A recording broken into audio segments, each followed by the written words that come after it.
निहुबाए, दहता रहता है दिल। वो न्योता क्यों दे रहे हैं? किसी के पिताजी का श्राद्ध है। ये वो दुष्ट प्रकृति के लोग हैं। राम हा शाकाहारी नव्हता, तो मांसाहारी होता। रामचरितमानस में गोस्वामी तुलसीदास ने इसकी चर्चा कर दी है। 14 वर्षी क्या राम का खाना क्या था? कोई बता देवे कि राम मेथी की भाजी खाता था। नमस्कार, मैं शैलेश कुमार, शैलेश की बात में आपका हार्दिक स्वागत है। रामलला अब अपने भवन में विराजने वाले हैं। वह समय, वह पल 500 वर्षों के बाद हम सब अपनी आंखों से देखेंगे और यह समय सबके लिए धन्य करने वाला होगा। लेकिन इस बीच जो कुछ बातें आ रही हैं, जिन लोगों के द्वारा कोई कहता है यह प्रतिकूल है, कोई कहता है यह शुभ मुहूर्त नहीं है, कोई कहता है अभी भवन बनकर पूर्ण नहीं हुआ है, और तरह तरह की बातें इस राम मंदिर के ऊपर और रामलला के विराजने के ऊपर उठाए जा रहे हैं। ये वो दुष्ट प्रकृति के लोग हैं जिन्हें राम सुहाते नहीं हैं, या ये वो लोग हैं जिन्हें हर अच्छे काम में कुछ न कुछ विघ्न डालना ही होता है। मैं इसी बात पर आज शैलेश की बात लेकर आया हूं, और मैं यह कहने आया हूं कि इसमें जरा भी चिंतित होने की आवश्यकता नहीं है, क्योंकि रामचरितमानस में गोस्वामी तुलसीदास ने इसकी चर्चा कर दी है।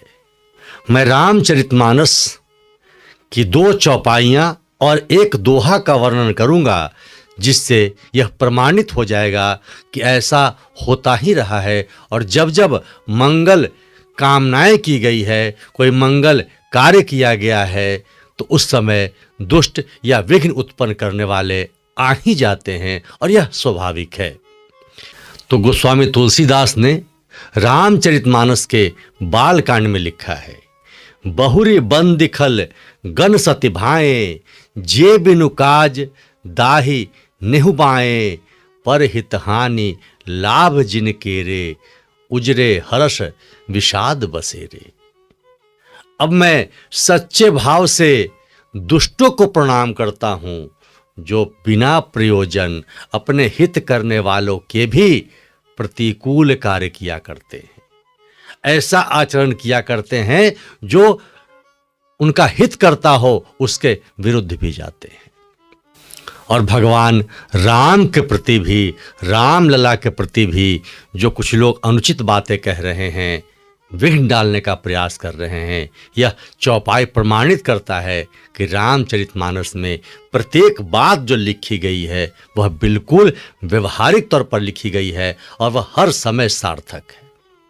अब बताइए, किसी ने कह दिया कि वह तो हमारे लिए काला दिवस होगा, किसी ने कह दिया राम तो मांसाहारी थे। अजब अजब तरह की बातें आ रही हैं। बहुरी बन दिखल गन सति भाएं, जे बिनु काज दाही निहुबाए, दहता रहता है दिल, पर हित हानि लाभ जिन केरे, जिनके लाभ सिर्फ इसमें है कि किसी की हानि हो जाए, उजरे हरस विषाद बसेरे, यानी कि दूसरे के उजड़ जाने में ही उन्हें हर्ष का और आनंद का बोध होता है। तो ऐसे लोग तो आएंगे ही, ऐसे लोग तो कुछ कहेंगे ही। तो ये बालकांड में गोस्वामी तुलसीदास ने लिखा है। अब एक चौपाई और देखिए, हरिहर जस राकेश राहु से, पर अकाज भट्ट सहस बाहु से, जे पर दोष लखहि सहसासी, पर हित घृत जिनके मन माखी। जो हरि और हर यानी विष्णु और शंकर के यशगान के समय, उनके वर्णन के समय विघ्न पैदा करें, ऐसे लोग भी, उनको भी मैं प्रणाम करता हूँ। हरिहर जश राकेश राहु से, हरि और हर का जब यशगान हो रहा हो तो चंद्रमा पर राहु के समान भटकने वाले वो लोग इसी प्रकार के होते हैं, और दोष निकालने में उनकी सहस्त्र आंखें निकल आती है, यानी सहस्त्र बाहु हो जाते हैं।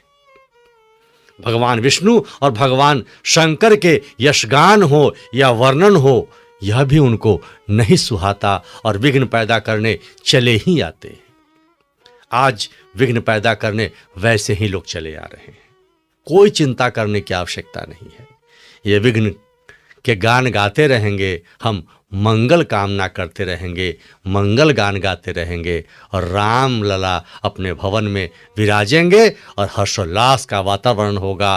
और 500 वर्षों के बाद, 500 वर्षों की दास्ता के बाद जो भगवान राम लला अपने भवन में विराजेंगे, उस समय जो देखने के लिए आंखें तरस रही थी, बहुत सारे आंखें तो मृत प्राय हो गई, लेकिन जो जीवित हैं इस पल को देख पाएंगे। यह एक ऐतिहासिक क्षण होगा, इसलिए कतई चिंता करने की आवश्यकता नहीं। राम लला आ रहे हैं, आनंद लीजिए और इन लोगों को मुस्कुरा मुस्कुरा कर बस इतने कहते जाइए कि भगवान इन्हें भी सद्बुद्धि दे।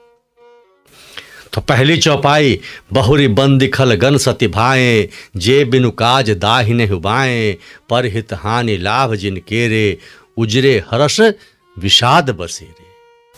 और दूसरी चौपाई, हरिहर जस राकेश राहु से, पर अकाज भट सहस बाहु से, जे पर दोष लखहि सहसासी, पर हित घृत जिनके मन माखी। यानी कि जिस प्रकार घी में मक्खी गिरकर घी को बर्बाद करने का प्रयास करता है, लेकिन स्वयं भी वह उसमें मर जाता है,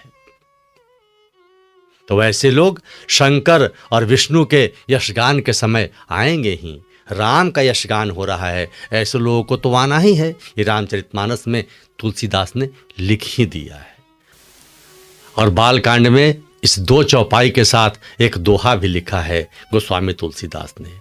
भलो भलाई ही पै लहई, लहई निचाई ही नीचू, सुधा सराहिय अमरता, गरल सराहिय नीचू। ये बालकांड का दोहा नंबर 5 है। अर्थात इसमें अर्थ इसका यह है कि भला व्यक्ति भलाई ग्रहण करता है और नीच व्यक्ति नीचता को ही ग्रहण करता है।